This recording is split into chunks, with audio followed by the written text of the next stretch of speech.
नमस्कार दोस्तों, स्वागत है आपका आपके YouTube चैनल विनीत पाठक सर की पाठशाला में। मैं विनीत पाठक, स्वागत है आपका बहुत बहुत हमारे YouTube चैनल में। आप हमारे साथ इंग्लिश ग्रामर में पार्ट्स ऑफ स्पीच पढ़ रहे हैं। पार्ट्स ऑफ स्पीच में आपने नाउन पढ़ा और अब इसी क्रम में हम प्रोनाउन पढ़ रहे हैं।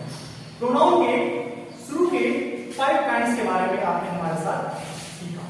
आपने पर्सनल प्रोनाउन पढ़ा, आपने इंट्रोगेटिव प्रोनाउन पढ़ा, आपने रिलेटिव प्रोनाउन पढ़ा, फिर उसके बाद डेमोन्स्ट्रेटिव और डिस्ट्रीब्यूटिव प्रोनाउन के बारे में आपने सीखा। आज इससे आगे हम चलते हुए इंडेफिनिट प्रोनाउन और रेसिप्रोकल प्रोनाउन के बारे में इस वीडियो में हम पढ़ेंगे। तो आइए हम शुरू करते हैं सीखना इससे आगे, अर्थात इंडेफिनिट प्रोनाउन के बारे में। Kind number 6 is indefinite pronoun।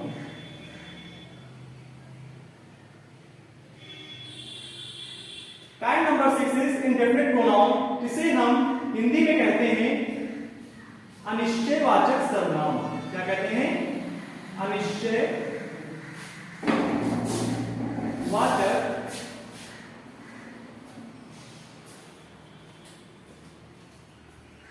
सर्वनाम, अर्थात इससे किसी निश्चितता का बोध नहीं होता है, बल्कि इससे अनिश्चितता का बोध होता है।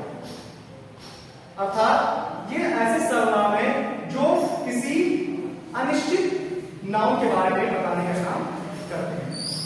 जैसे आइए समझना शुरू करते हैं। जैसे हमने लिखा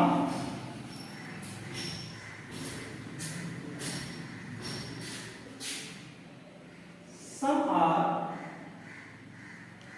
born great, some are born great।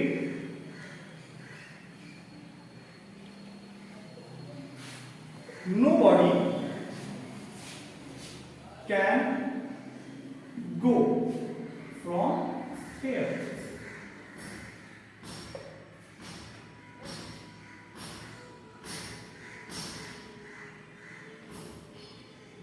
Next is many are called but few are chosen।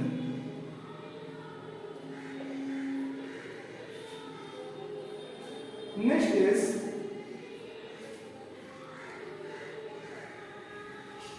anybody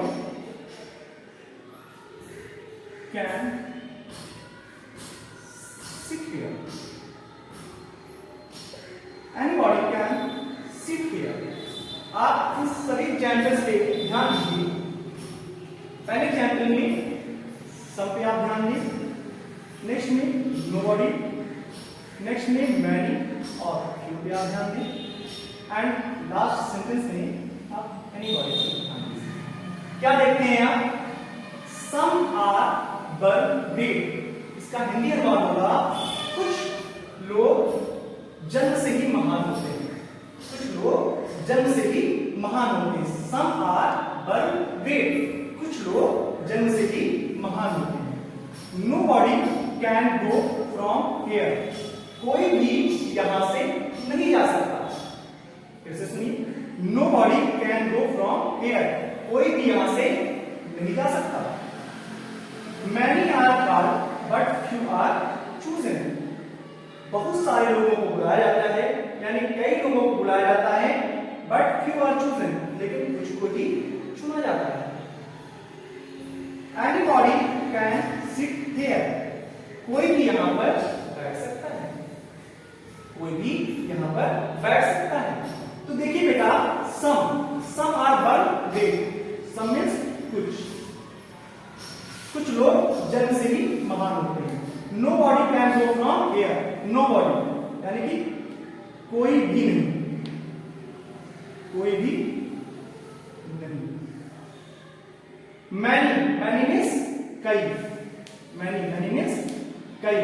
anybody कोई भी, एनीबॉडी मीन्स कोई बेटा ध्यान दो, एनी बॉडी यहाँ पे पॉजिटिव और नो बॉडी यहाँ पर निगेटिव सकते हैं। नो बॉडी का मतलब होता है कोई भी नहीं, एनी बॉडी का मतलब होता है कोई भी, राइट। ध्यान दीजिए, some are permitted, nobody can go from here, many are called but few are chosen, anybody can sit here। कुछ से क्या हमें पता चल पा रहा है? अगर पहले एग्जाम्पल में देखें तो सम मींस कुछ, क्या कुछ से हमें ये पता चल पा रहा है कि कितने लोग नहीं। अर्थात सम क्या कर रहा है? अनिश्चितता का बोध कर रहा है। क्या कर रहा है? अनिश्चितता का बोध कर रहा है कि निश्चित नहीं है संख्या कि कितने लोग। अर्थात ये हमारा क्या हो जाएगा? ये हमारा इंडेफिनिट प्रोनाउन हो जाएगा। इसी प्रकार नो बॉडी, कोई भी नहीं, लेकिन कोई भी नहीं पर कितने लोगों में से कोई भी नहीं। क्या हमें संख्या का बोध हो रहा है? क्या हम जान रहे हैं कि कितने लोगों में से कोई भी नहीं की बात कर रहे हैं? यानी कि ये भी हमें क्या बता रहा है? अनिश्चितता का बोध कर रहा है, यानी कि इनडेफिनिट शो कर रहा है। डेफिनिट हमें पोजीशन नहीं दे रहा है, संख्या नहीं दे रहा है, इनडेफिनिट संख्या के बारे में बता रहा है, अनिश्चित संख्या के बारे में बता रहा है। इसलिए नो बॉडी भी क्या होगा? इनडेफिनिट प्रोनाउन होगा। इसी प्रकार मैनी मतलब कई या कई सारे, तो कई सारे, कई मतलब मुझे नहीं पता कितने, यानी कि संख्या निश्चित नहीं है। तो ये भी क्या बता रहा है? ये बता रहा है कि चीजें निश्चित नहीं है, यानी कि ये भी क्या हो जाएगा? हमारा इंडेफिनिट प्रोनाउन हो जाएगा। इसी प्रकार एनीबॉडी, कोई भी। अब कोई भी कौन? कोई भी, कितने लोग? कोई भी, कितने लोग? कोई भी, मतलब कि संख्या का बोध यहाँ पर भी नहीं हो रहा है, निश्चितता का बोध यहाँ पर भी नहीं हो रहा है। और अगर निश्चितता का बोध नहीं हो रहा है एनीबॉडी से, तो तय है कि ये भी हमारा क्या हो जाएगा? ये भी हमारा इंडेफिनिट प्रोनाउन हो जाएगा। ये भी हमारा इंडेफिनिट प्रोनाउन हो जाएगा। तो एनीबॉडी भी क्या हमारा इंडेफिनिट प्रोनाउन।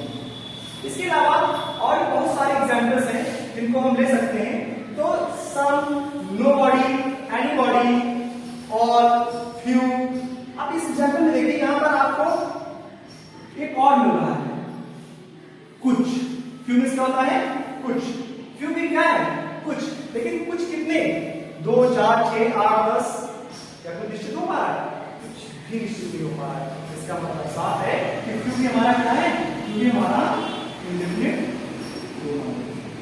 तो ऐसे आप क्लियर कर पा रहे होंगे कि सम, नोबॉडी, फ्यू, एनीबॉडी, मैनी, ये सारे हमारे इंडेफिनिट प्रोनाउन हैं। इसके अलावा और, समवन और सारे भी इंडेफिनिट प्रोनाउन के अंतर्गत कंसीडर किए जाते हैं, इंक्लूड किए जाते हैं। तो इस तरह से आपने हमारे साथ इंडेफिनिट प्रोनाउन के बारे में सीखा। आशा है आप सबको इंडेफिनिट प्रोनाउन बहुत अच्छे से समझ में आया होगा।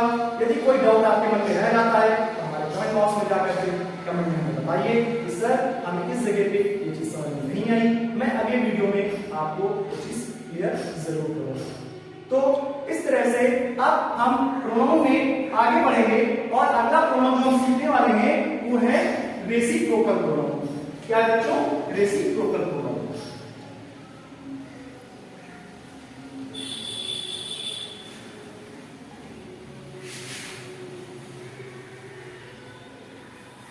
नेक्स्ट प्रोनाउन जो हम सीखेंगे kind number 7, that is reciprocal pronoun.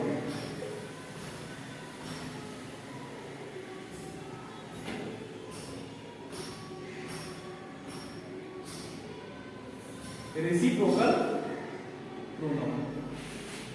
Reciprocal pronoun को हिंदी में कहते हैं परस्पर वाचक,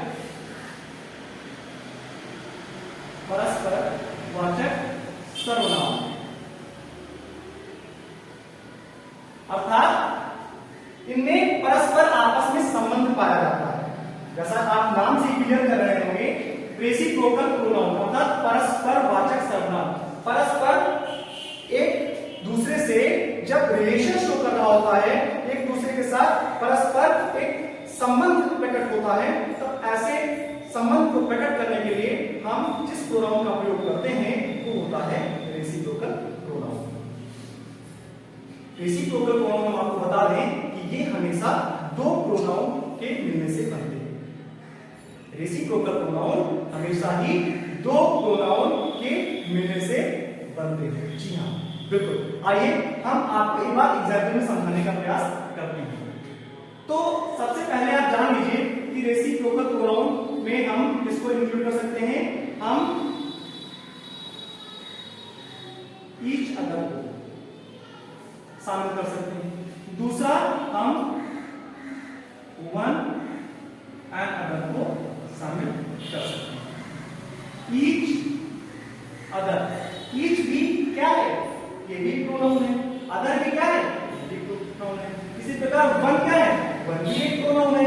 अनदर क्या है, ये भी एक प्रोनाउन है। तो देखो ईच अदर मिल करके जब एक प्रोनाउन बना, तो देखो इस प्रोनाउन में एक प्रोनाउन ये, एक प्रोनाउन ये, जब दोनों मिलकर के शामिल हुए और फिर एक ही प्रोनाउन बना। अब देखो मैंने क्या कहा था, मैंने कहा था रेसिप्रोकल प्रोनाउन हमेशा ही दो प्रोनाउन के मिलने से बनते हैं। तो देखो यहाँ पे ईच एक अलग प्रोनाउन है, अदर एक अलग प्रोनाउन है। जब दोनों मिलकर के एक साथ एक ही प्रोनाउन का काम करते हैं तो हम कहते हैं कि ये रेसिप्रोकल प्रोनाउन हो गया।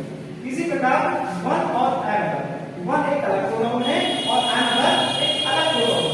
तो इस प्रकार से जब वन और अनदर मिल करके दोनों एक प्रोनाउन का काम करते हैं तो हम कहते हैं कि ये दोनों मिलकर के रेसिप्रोकल प्रोनाउन का काम करते हैं, यानी कि वन अनदर रेसिप्रोकल प्रोनाउन। आशा है आपको बढ़िया समझ में आ रहा होगा। परेशान ना हो, आप थोड़ा सा वेट करें, मैं आपको सैंपल में इनका यूज करके समझाता हूं। जैसे एग्जाम्पल में ध्यान दीजिए, एक चीज और मैं आपको बताना चाहूंगा कि जो ईच अदर होता है, ईच अदर का प्रयोग हमेशा दो व्यक्तियों या वस्तुओं के लिए किया जाता है। फिर से सुनिए, मैंने कहा ईच अदर रेसिप्रोकल प्रोनाउन का प्रयोग हमेशा दो व्यक्तियों या वस्तुओं के लिए किया जाता है, जबकि वन एंड अदर का प्रयोग हम हमेशा दो से अधिक व्यक्तियों या वस्तुओं के लिए करते हैं। क्या सुना आपने, फिर से सुनिए, मैंने कहा दो व्यक्तियों या वस्तुओं के लिए इस रेसिप्रोकल प्रोनाउन का हम प्रयोग करते हैं वो है ईच अदर, जबकि दो से अधिक व्यक्तियों या वस्तुओं के लिए जिस रेसिप्रोकल प्रोनाउन का हम प्रयोग करते हैं वो है वन एंड अदर। आइए एग्जाम्पल में देखते हैं।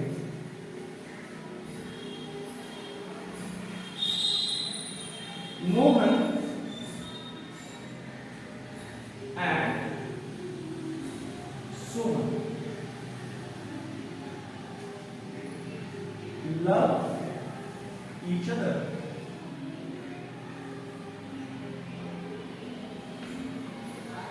Mohan and Sohan love each other.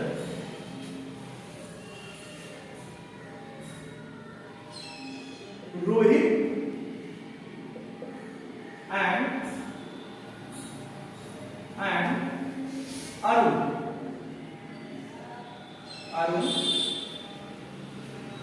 like each other.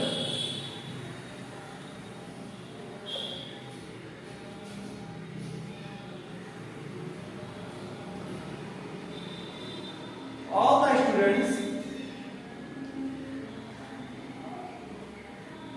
students like one another. each other, one another, ऐसे भी आप इसको लिख सकते हैं।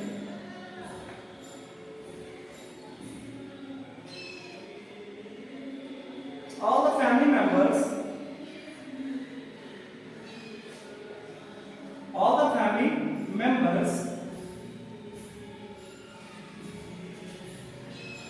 love one another.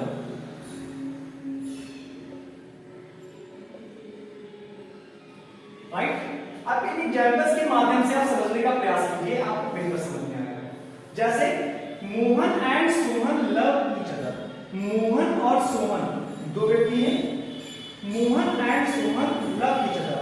मोहन और सोहन एक दूसरे को प्रेम करते हैं। मोहन और सोहन एक दूसरे को प्रेम करते हैं। तो देखिए यहाँ पर एक व्यक्ति ये हुआ, एक व्यक्ति ये हुआ, तो दो व्यक्ति हैं। जब दो व्यक्तियों के लिए हमने रेसिप्रोकल प्रोनाउन का प्रयोग किया तो हमने क्या प्रयोग किया? Each other. क्या प्रयोग किया हमने? Each other. ईच अदर हमारा क्या हो जाएगा बेटा? रेसिप्रोकल प्रोनाउन हो जाएगा। तो दो व्यक्तियों के लिए हमने इस रेसिप्रोकल प्रोनाउन का प्रयोग किया, वो क्या है? Each other. Mohan and Suman love each other, अतः मोहन और सुमन दोनों एक दूसरे को प्रेम करते हैं। इसी प्रकार अगले एग्जाम्पल में आप ध्यान दें, Rohit and Arun like each other. Rohit और अरुण एक दूसरे को पसंद करते हैं। रोहित और अरुण एक दूसरे को पसंद करते हैं। तो रोहित एक व्यक्ति हो गया, अरुण एक व्यक्ति हो गया, तो व्यक्तियों की संख्या क्या हो गई? दो। रोहित एंड अरुण।